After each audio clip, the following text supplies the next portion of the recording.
ببین چه اتفاقی برای لاستیک میفته.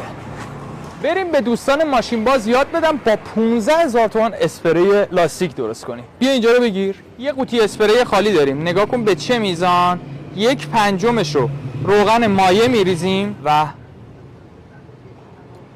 3/5 هم نوشابه سیاه میریزیم.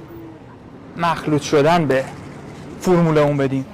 یه دونه ابر احتیاج داریم. لطفاً از اینجا بگیر. دوستان عزیز ملاحظه می‌فرمایید که بعد از اسپری کردن و ابر، این ابر پاکیزه است نوعه.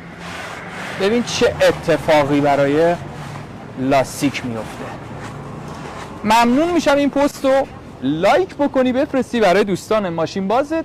پیج ما رو فالو کن، کلی ترفند نظافتی براتون داریم. برو بریم.